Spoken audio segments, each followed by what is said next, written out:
Hey guys, welcome to Tar Series 7. Today I'm reviewing this, which is the Star Wars Mission Fleet's The Mandalorian Speeder Bike.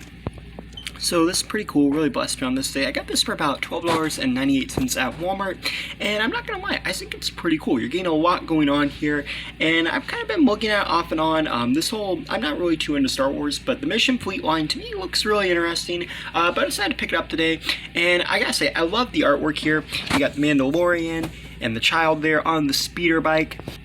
Tatooine, I believe, and then you got the little Jawas over there, probably pronounced their name wrong, like I said, sorry about that, but I really like the artwork on this. And then over here you got a nice clear view of the figures in box, and then you got the little Mandalorian crest there, and then this is the other characters that they also make. On this side it shows you how it attaches and detaches, and something pretty cool I like on this box is it says actual size, so everything it's showing you here is going to be actual size to the product. That's something Lego does.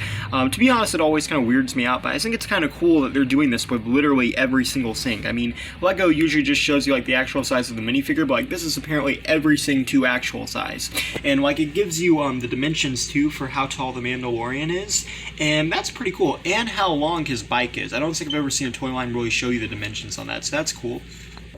So Star Wars is not my all-time favorite franchise, but I do really like The Mandalorian, and that was in part my reason for picking this up. I think it's a really great show, and let's take a look at The Mandalorian really quickly. I like how they did him. This is, I believe, his Berserker armor that he gets in the kind of like more towards the end of Season 1, or I guess the middle of Season 1 more, actually.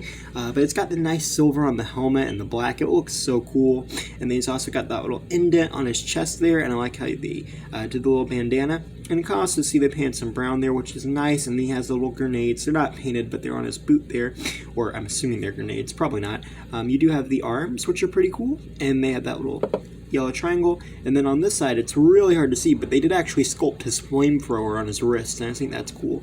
And then he also has his cape, which is pretty neat, and you can actually take his cape off. They made his cape removable, and you could actually put his jetpack on it, and this is what his jetpack looks like. It's pretty cool. He does get this. I think he gets this in the Season 1 finale, so that's pretty cool. It would have been cool if you could have the cape and jetpack on, but either way, I'm just really happy that they gave him the jetpack, because they didn't have to, and that's pretty neat. You also get his traditional little blaster here, which looks pretty cool. And he can hold it in either hand, and you also get his sniper rifle, which is pretty neat. It's got the brown here, and it's got the little fork-like thing on the end, and on this side you can see there's a little scope, so that's pretty cool. So I totally recommend being careful with them with the articulation, because they are pretty tiny, but they do have articulation. He can rotate 360 on his head, he can look up and down. He's actually got really good movement in his head. He's got 360 at his arms, and it does swing out the shoulder. It's a little stiff though, but be careful. He's got a 360 at the wrist. To be honest, it kind of feels like the wrist is coming out a little bit.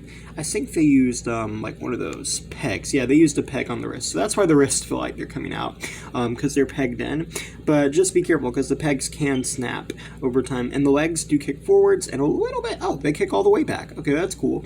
And the legs are also like dual legs too. It's not like where it's just one leg together, so that's pretty neat. And yeah, I like all that you get with this Mandalorian. I like you get his weapons, I like you get his jetpack and his cape.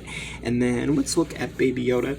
I also know that's not the name of this character, but considering Season 2 is still kind of recent, I don't want to spoil it for anybody, and Baby Yoda is just, in my opinion, a more adorable name. But yeah, you can see he's playing with a little control ball from Season 1, and his eyes are painted very nicely. You got some nice detailing on the back of his head, the ears as well, and then he's got his little cloak on, and you can see they molded his little feet. That's just adorable. And they did give him articulation too. It's not much, but he can actually move his head, and that's pretty cool. And for Baby Yoda, or the child, I know some people get annoyed at the name. I think the name, the fan name for it, Baby Yoda, is just kind of adorable. But you get the little crib, and this is pretty cool. Probably not actually called a crib. I've just not really paid attention to its actual name. But you got some nice lines in it. You get this clear base so it can stand by itself, and you can go on and put him in there. As you can see, his ears get a little blocky, so you kind of have to lay him down a little bit. And then you can also pull this shut. It doesn't close all the way, but it does come down a little bit, so that's pretty cool. And you get this hitch too that you can actually hook into the speeder bike, so you can make it look like the speeder bike is pointed along. And also, even though the speeder bike stands well by itself, it does help the speeder bike stand. And Mondo sits on the bike better without his cape on, by the way. But yeah, I have his guns in there so he's not holding on to the little handles. That would probably help him too. But it's got some nice designs. It's got this kind of like brown pack here. And then you can see the silverish gray. My bad. Why did I think that's silver? That is clearly grayish black. But yeah, and then you have some beige on this side and the little cannons. And then on this side you have a little bit of rope and kind of like some little pipes that connect to the bottom of it. So pretty cool. And I like the concept of like pulling Baby Yoda along too. I don't think that was really in the show, but it is neat. And then lastly, you get this missile launcher, which shoots this missile, and you can hook it to any of these free ports on the ship or speeder bike. And this again wasn't in the show, but it is something cool they're adding. A lot of these missiles are in all these waves, so that's pretty neat that they're trying to include that. And lastly, but certainly not least, I did want to show how the Mandalorian compares with an Imaginext figure. This is him compared to the Imaginext Flash. As you can see, these things are a lot shorter, but I have seen a lot of people in the Imaginext community talking about these, wanting to use them with their Imaginext. They're obviously going to be a lot shorter. I do think it could work for some of the characters, but again, it's not going to scale perfectly. And for Galactic Heroes, I believe, again, the Galactic Heroes are a little bit bigger than this, because they're a little bit shorter than Imaginext, I think. But yeah, thanks for watching. Please rate, like, and subscribe.